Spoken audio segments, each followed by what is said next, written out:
ऐसे तो आपने बहुत सारे मूवीज देखे होंगे जहाँ पर कुछ दोस्त मिलते हैं, रात में कुछ अजीब से गेम खेलने लगते हैं और उसके बाद एक एक कर मरने लगते हैं। इस फिल्म में भी कुछ ऐसा ही है, लेकिन लास्ट में कुछ ऐसा होता है जिसे देखकर आपका तो होश ही उड़ जाएगा। मूवी के स्टार्टिंग में हम दो लड़कियों को देखते हैं, सोफी और बी। दोनों ही गर्लफ्रेंड्स हैं और ड्राइव करते हुए जा रहे हैं एक मैंशन में जो है सोफी के चाइल्डहुड फ्रेंड डेविड का, जो अपने सारे दोस्तों के लिए एक हरिकेन पार्टी होस्ट करने वाला है, क्योंकि कुछ घंटों में ही एक जोरदार हरिकेन आने वाला है। सोफी के दोस्त बी के बारे में नहीं जानते और इसीलिए बी काफी नर्वस है कि आखिर सोफी के फ्रेंड्स उसे किस तरीके से ट्रीट करेंगे, क्योंकि बी एक गरीब लड़की है, वो काम करती है, तो वहीं सोफी और उसके दोस्त बहुत अमीर हैं। लेकिन सोफी उसे प्रॉमिस करती है कि तुम्हें लोग पसंद करेंगे। अब आखिरकार दोनों मैंशन में पहुंचते हैं। सोफी अपने गाड़ी को पार्क करती है और वह गुस्सा होती है अपने पुराने विंडो को लेकर, क्योंकि उसका विंडो बंद होता ही नहीं। सोफी घर के अंदर चली जाती है और बी गाड़ी में आती है गिफ्ट लेने के लिए, और वो खुद पर थोड़ा मेकअप लगाने लगती है गाड़ी के मिरर में खुद को देखकर। लेकिन जाने से पहले वो मिरर लाइट ऑफ करना भूल जाती है। दोनों घर के अंदर जाते हैं जहां सोफी के सारे अमीर दोस्त पूल में खेल रहे होते हैं और सोफी अपने बाकी दोस्तों को अपनी गर्लफ्रेंड बी से इंट्रोड्यूस करवाती है। वहां है सोफी का बेस्ट फ्रेंड डेविड, उसकी एक्ट्रेस गर्लफ्रेंड एमा, सोफी की एक्स जॉर्डन, एलिस जो एक पॉडकास्टर भी है, उसका बॉयफ्रेंड ग्रेग, और उन सभी का एक और दोस्त है मैक्स जो यहाँ नहीं है। कोई भी एक्सपेक्ट नहीं कर रहा था कि सोफी इस पार्टी में आएगी, क्योंकि वो ग्रुप चैट में कंफर्म की ही नहीं थी कि वो आने वाली है। लेकिन सोफी को यहाँ देखकर सभी बहुत खुश होते हैं, जॉर्डन के अलावा। इसके बाद सारे दोस्त सेलिब्रेट करते हैं, क्योंकि इतने महीनों के बाद वो सोफी को देख रहे हैं। और एलिस टोस्ट करती है और इसी मौके को देखते हुए ग्रेग एक शैंपेन का बॉटल खोलता है, वो भी एक मशीटी से, एक तरह का खुकड़ी, जिसे देखकर सभी लड़कियां इम्प्रेस हो जाती है। लेकिन डेविड इसे खुश नहीं है और वो ग्रेग से जलता है और कहता है ये तो कोई भी कर लेगा। सभी ड्रिंक करते हैं, लेकिन सोफी कहती है वो ड्रिंक नहीं करेगी क्योंकि वो कुछ महीने से सोबर है, और बी तो ड्रिंक करती है ही नहीं। वहाँ पर बारिश होने लगती है, जिसके बाद सभी जल्दी जल्दी अंदर जाते हैं। सोफी और बी कपड़े बदलते हैं, तभी वहाँ डेविड आता है सोफी से बात करने के लिए प्राइवेट में। सोफी डेविड से पूछती है कि तुम्हारे आँख को क्या हुआ, वो काला क्यों है। पता चलता है कि कुछ देर पहले डेविड और उसके दोस्त मैक्स का झगड़ा हो गया था, इसीलिए मैक्स पार्टी छोड़कर चला गया। इसके बाद डेविड बात करता है ग्रेग के बारे में कि वो तो हम सब में से सबसे बड़ा है और पता नहीं एलिस उसके साथ है क्यों। वो दोनों बात कर ही रहे होते हैं तो वहीं बी मैंशन में घूम रही होती है और उसे जॉर्डन मिल जाती है, जो कहती है कि तुम सोफी से थोड़ा केयरफुल रहना। इसके बाद बी जाती है किचन में, जहां बाकी लड़कियां टिकटॉक वीडियो बना रहे होते हैं और उसे थोड़ा अजीब लगता है इस माहौल में, क्योंकि वो बाकी लड़कियों की तरह बिंदास नहीं है, तो वहीं बी इतना खुलकर एंजॉय नहीं कर पाती। इसके बाद बी थोड़ी सी रिलैक्स होने लगती है अल्कोहल पीने के बाद और केक खाने के बाद, जिसमें भी वीड मिला हुआ है। बाकी लड़कियां बी से बात करती है जानने के लिए कि उसका और सोफी का रिलेशनशिप कैसा चल रहा है। इसके बाद शुरू होता है असली पार्टी, जहां सभी खुलकर ड्रिंक करते हैं, डांस करते हैं, ड्रग्स लेते हैं, और जॉर्डन को ये पसंद नहीं आता बी और सोफी को एक साथ डांस करता देखकर, और वो भी अपने साथ बी को डांस करने के लिए बोलती है। सोफी ये देखकर थोड़ी जलती है और इसीलिए वो सभी से कहती है कि हमें एक गेम खेलना चाहिए, बॉडीज बॉडीज बॉडीज। इस गेम का रूल बहुत ही सिंपल सा है।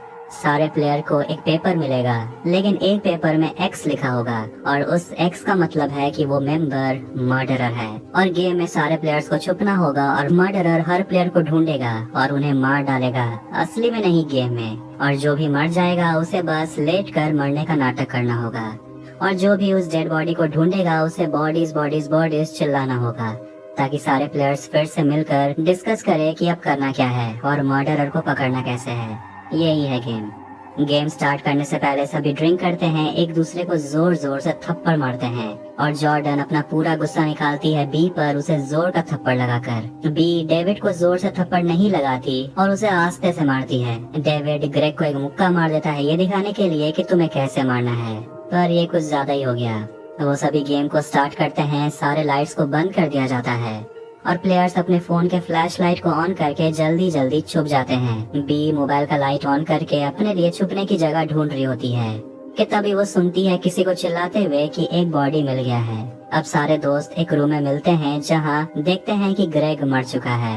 इसके बाद सब डिस्कस करते हैं कि आखिर किलर है कौन। डेविड एमा पे इल्जाम लगाता है लेकिन जॉर्डन डेविड पे इल्जाम लगाती है और इस वजह से डेविड थोड़ा सा गुस्सा हो जाता है और वो अपना सारा गुस्सा निकालता है ग्रेग का मजाक उड़ाकर। और ये सुनकर ग्रेग को भी अच्छा नहीं लगता, इसलिए वो चला जाता है सोने के लिए क्योंकि वो वैसे भी इस गेम में मर ही चुका है। तो वहीं बाकी लोग मिलकर डिस्कस कर रहे होते हैं कि आखिर किलर है कौन। डेविड और एमा झगड़ रहे होते हैं लेकिन ये झगड़ा गेम वाला झगड़ा नहीं है, ये असली झगड़ा बन जाता है क्योंकि दोनों के बीच फिजिकली कभी भी कुछ नहीं हुआ।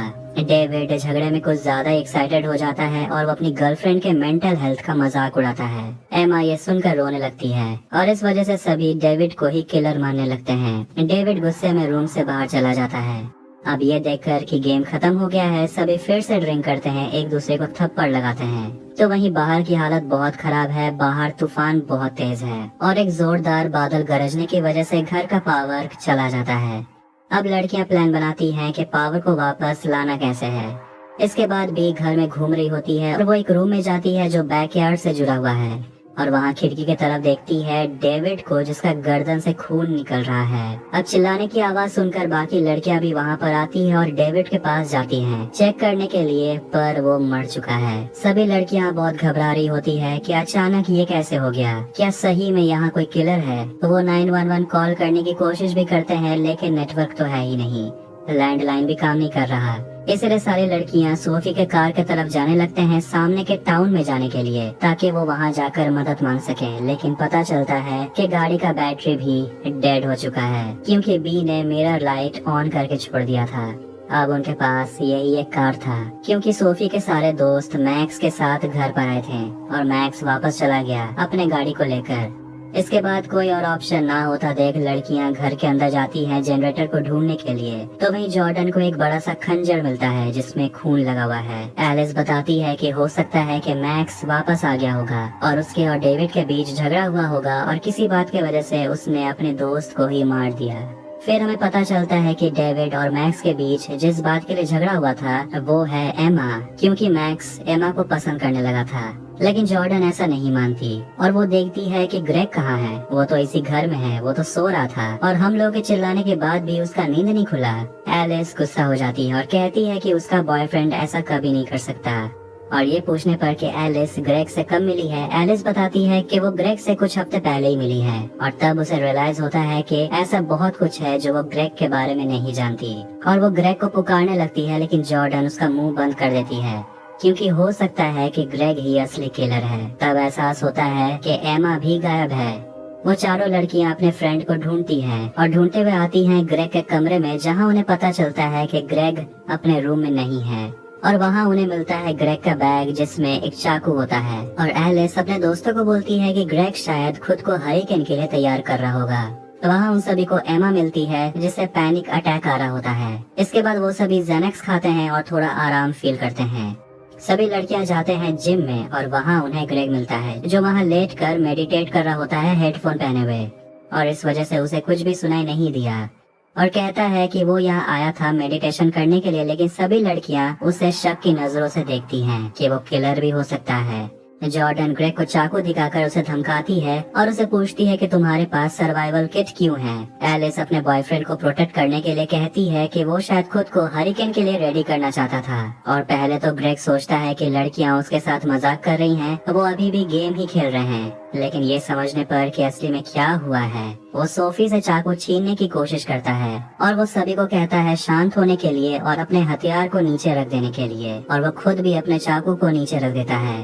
लेकिन ये मौका देखकर जॉर्डन और एमा ग्रेग के ऊपर कूद जाती हैं, लेकिन ग्रेग उन्हें धक्का देकर गिरा देता है। सोफी चाकू उठाने की कोशिश करती है लेकिन ग्रेग चाकू ले लेता है और ये देखकर बी सोचती है कि शायद सोफी को ग्रेग मार सकता है, इसीलिए बी केटल बेल लेकर ग्रेग के सिर पर मारती है जोर जोर से और उसे मार डालती है। अब ये देखकर सभी लड़कियां शॉक्ड हो जाती हैं और एलिस का तो होश ही उड़ जाता है कि उसका बॉयफ्रेंड मर चुका है। जॉर्डन कहती है कि ग्रेग ही किलर है और हमारे ग्रुप में वो सबसे ज्यादा वायलेंट है क्योंकि वो पहले आर्मी में था।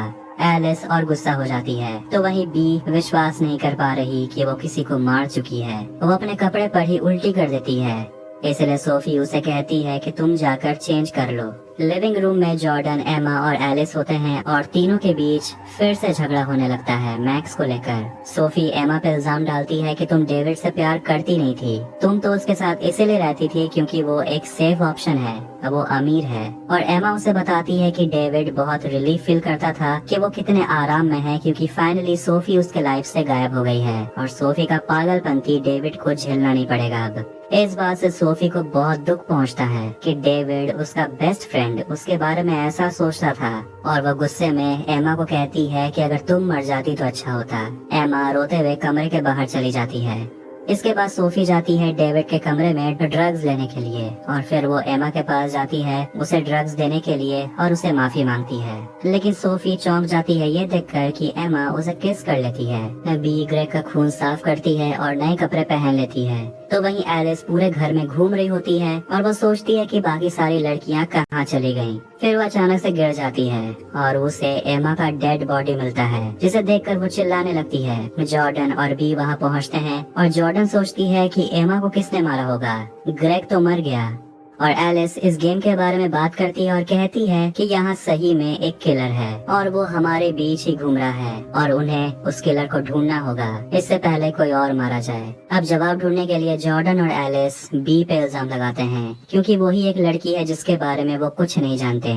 जॉर्डन कहती है कि वो इंटरनेट पे ढूंढी लेकिन उसे कोई भी नहीं मिली बी के नाम से, यहाँ तक कि यूटा स्टेट यूनिवर्सिटी के ग्रेजुएट स्टूडेंट के लिस्ट में तुम्हारा नाम था ही नहीं। यहाँ तक कि डेविड के डेड बॉडी को भी पहले तुम ही ने देखा और उसी ने ग्रेग को मारा। इसलिए जॉर्डन और एलिस गुस्से में बी को घर से बाहर निकाल देते हैं तूफान में और सारे दरवाजे लॉक्ड हैं और घर में आने का कोई भी रास्ता नहीं है। इसीलिए वो चली जाती है सोफी के कार में छुपने के लिए जहाँ वो खिड़की को नीचे करती है और गाड़ी के अंदर घुस जाती है।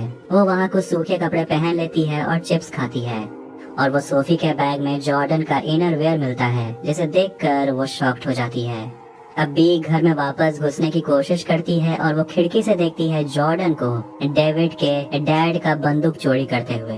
कुछ मिनट के बाद बी को एक पेट डोर मिलता है और वो इतना बड़ा तो है जिससे वो घर के अंदर घुस जाती है। वो तीनों लड़कियों से मिलती है और सभी को वो सावधान करती है कि जॉर्डन के पास बंदूक है। लेकिन जॉर्डन अपना पॉकेट खाली करती है ये दिखाने के लिए कि उसके पास कोई बंदूक नहीं है। लेकिन उसके पॉकेट से एक पेपर गिरता है जिसमें एक्स लिखा हुआ है, यानी कि वो किलर है। लेकिन बी ने उनसे इतना झूठ बोला है कि वो तीनों बी का भरोसा नहीं करते। इसलिए बी उन सबको सच बताती है कि वो यूटा स्टेट यूनिवर्सिटी गई थी लेकिन उसे 1 साल के अंदर ही उसे पढ़ाई छोड़नी पड़ी अपनी माँ की देखभाल करने के लिए क्योंकि उसकी माँ को बॉर्डर लाइन पर्सनैलिटी डिसऑर्डर है। बी ने सबसे झूठ इसीलिए कहा क्योंकि वो एम्बेरस्ड फील नहीं करना चाहती थी और वो सोफी को निराश नहीं करना चाहती थी। पर सोफी बी को गले लगा लेती है और ये देखकर जॉर्डन और गुस्सा हो जाती है और वो सोफे में से गन उठा लेती है जहाँ वो गन को छुपाई हुई थी और बताती है कि वो बी के मीठी मीठी बातों में नहीं आने वाली।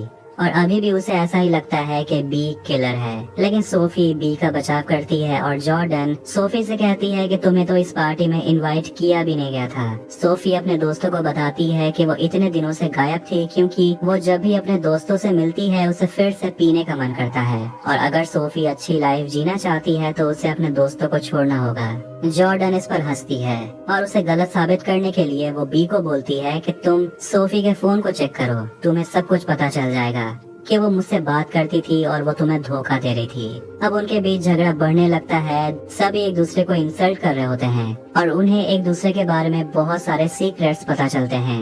एलिस जॉर्डन को बोलती है कि तुम इतनी भी अमीर नहीं हो, तुम्हारे पेरेंट्स असली में एक अपर मिडिल क्लास फैमिली हैं। ये सुनकर जॉर्डन बहुत भड़क जाती है और वो गुस्से में एलिस के पैर में गोली चला देती है। अब एलिस के नजरों में यही सबूत है कि जॉर्डन ही असली किलर है। बंदूक के लिए अब तीनों लड़कियां एक दूसरे से लड़ती हैं जिस वजह से बंदूक गलती से चल जाता है और वो लगता है किसको, एलिस को, और गन जॉर्डन के हाथ में है। लेकिन फिर भी जॉर्डन कहती है कि उसने एलिस को नहीं मारा। इसके बाद वो सीढ़ी के ऊपर जाने लगती है सोफी से दूर रहने के लिए और भी ये सोचकर कि सोफी की जान खतरे में हो सकती है। वो जॉर्डन से लड़ती है, बंदूक लेने की कोशिश करती है और आखिरकार बी जॉर्डन को धक्का देकर नीचे गिरा देती है और मरने से पहले जॉर्डन बी को बोलती है कि सोफी का मैसेज चेक करो। अब सोफी और बी अकेले हैं और इस बारे में वो बात करते हैं क्या सही में सोफी उसे धोखा दे रही थी। सोफी कहती है कि उसने कुछ भी गलत नहीं किया है, पर बी अपने गर्लफ्रेंड पे भरोसा नहीं करती, इसीलिए वो रात के लिए अपनी गर्लफ्रेंड से अलग हो जाती है। अब सुबह हो जाता है और तूफान भी थम चुका है और बी बाहर जाती है और सोफी उसे गले लगा लेती है, पर बी सोफी से बंदूक लेकर उसे कहती है फोन देने के लिए। सोफी नहीं मानती। इसके बाद दोनों के बीच झगड़ा होता है बंदूक लेने के लिए और दोनों लड़कियां पूल में गिर जाती हैं। सोफी पानी से बाहर निकलती है और उसे जमीन पर एक फोन पड़ा हुआ मिलता है, लेकिन ये सोफी का फोन नहीं है, ये डेविड का फोन है। वो डेविड के फोन को अनलॉक करती है, जिसके बाद दोनों लड़कियां एक वीडियो को देखती हैं, जिसमें डेविड एक शैंपेन बोतल को खोलने की कोशिश कर रहा होता है उसी बड़े से खुखड़ी को यूज करके, लेकिन गलती से डेविड का गला कट जाता है और उसकी वहीं मौत हो जाती है। यानी कि कोई किलर है ही नहीं। रात में जितने लोगों की मौत हुई सब बेकार ही मरे। तभी वहाँ पर मैक्स आता है और वो डेड बॉडीज को देखकर सोचता है कि यहाँ हुआ क्या है। तभी बी देखती है कि फोन में फाइनली रिसेप्शन आ चुका है और घर का पावर भी ऑन हो जाता है और इसी के साथ बॉडीज बॉडीज बॉडीज मूवी यहीं एंड होती है। तो अगर आपको वीडियो पसंद आया तो वीडियो को लाइक करें, चैनल को सब्सक्राइब करें इसी तरह की मूवीज और टीवी सीरीज एक्सप्लेनेशंस के लिए। मिलते हैं नेक्स्ट वीडियोस में। Take care.